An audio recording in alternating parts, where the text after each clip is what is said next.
स्वागत है आपका हमारे YouTube channel economics solution with KKS में। और आज का हमारा टॉपिक है सरकारी बजट और अर्थव्यवस्था। इसमें हम इस बात को स्टडी करेंगे कि बजट क्या होता है, इसके मेन मोटिव्स क्या हैं, उद्देश्य क्या है इसके, और इसका स्ट्रक्चर क्या है और ये कितने प्रकार का होता है। तो सबसे पहले बात करते हैं कि बजट क्या होता है। अगर हम बजट की बात करें तो बजट आगामी वर्ष के लिए सरकार की अनुमानित आय और अनुमानित व्यय का लेखा जोखा होता है। अर्थात एक वित्तीय वर्ष में सरकार को कहां कहां से आय प्राप्त होगी और कहां कहां वो व्यय करेगी, इसके लेखे जोखे को हम क्या बोलते हैं, बजट बोलते हैं। लेकिन बात यह आती है कि बजट बनाया क्यों जाता है।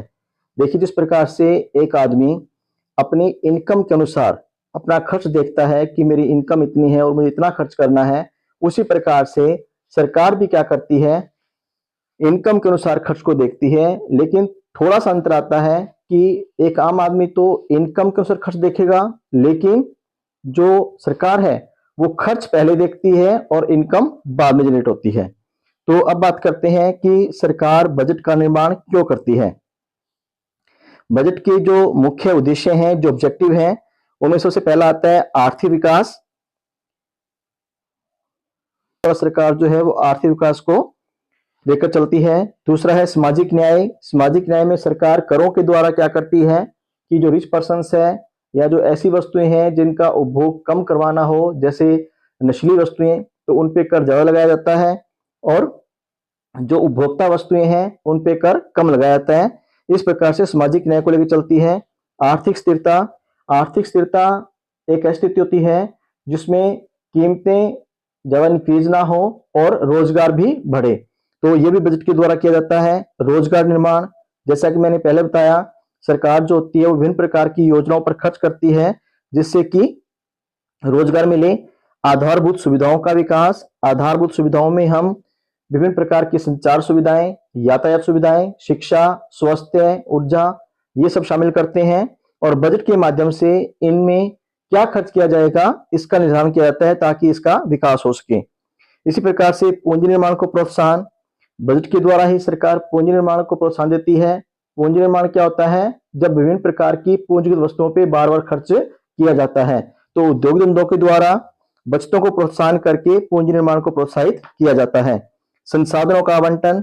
संसाधन जो होते हैं उसमें सरकार डिसाइड करती है कि विभिन्न प्रकार के उद्योग धंधों में कितना कितना पैसा इन्वेस्ट करना है, कितना पैसा लगाना है, और ऐसे कौन से उद्योग धंधे हैं जो कि जनता के लिए सही नहीं है, तो वहां पर अधिक कर लगा करके उस पैसे को ऐसी सुविधाओं में लगाना जो जनता की भलाई के लिए हो। इसी प्रकार सार्वजनिक उद्यमों का प्रबंध। सरकार के विभिन्न प्रकार के उद्योग धंधे होते हैं, उनका प्रबंध की बजट के द्वारा होता है। सुरक्षा व आपदा का प्रबंधन भी बजट के द्वारा किया जाता है। तो ये जो है वो विभिन्न प्रकार के उद्देश्य हैं जो कि बजट के द्वारा पूरे किए जाते हैं। अब बात करते हैं बजट के संघटक की, बजट की संरचना की। तो बजट के संरचना की बात करें तो बजट की संरचना के दो मुख्य भाग हैं, बजट प्राप्तियां और बजट व्यय। पहले बात करते हैं बजट प्राप्तियों की। तो वो जो बजट प्राप्तियां हैं उसमें दो प्राप्तियां शामिल होती हैं, राजस्व प्राप्तियां और पूंजीगत प्राप्तियां। पहले बात करते हैं राजस्व प्राप्तियों की। तो राजस्व प्राप्तियां वो सब प्राप्तियां होती हैं जिनसे न तो सरकार की देनदारी में कोई वृद्धि होती है और न ही इनसे सरकार की परिसंपत्तियों में कोई कमी होती है। अर्थात अगर हम बात करें कि कोई ऐसी प्राप्ति है जो सरकार को वापस न देनी पड़े, अर्थात सरकार के पास रुपया तो आ गया लेकिन वापस नहीं लौटाना, और दूसरा जो रुपया आया है वो कोई संपत्ति बेचकर भी नहीं आया, तो अगर ऐसा कोई रुपया सरकार के पास आ रहा है तो वो किस में होगा, राजस्व प्राप्तियों में होगा। राजस्व प्राप्तियों में दो प्राप्तियां आती हैं, tax revenue and non tax revenue, कर प्राप्तियां और गैर कर प्राप्तियां। डिटेल में हम इनको बाद में करेंगे। इसके बाद बात करते हैं पूंजीगत प्राप्तियों की। पूंजीगत प्राप्तियों में बात करें तो पूंजीगत प्राप्तियां वो सब प्राप्तियां होती हैं जिनसे या तो सरकार की देनदारी में वृद्धि होती है या संपत्तियों में कमी होती है। अर्थात सरकार के पास कोई ऐसा रुपया आए जो या तो संपत्ति बेच करके आए या सरकार को रुपया वापस लौटाना हो, तो वो सारी जो होंगी वो पूंजीगत प्राप्तियां कहलाएंगी।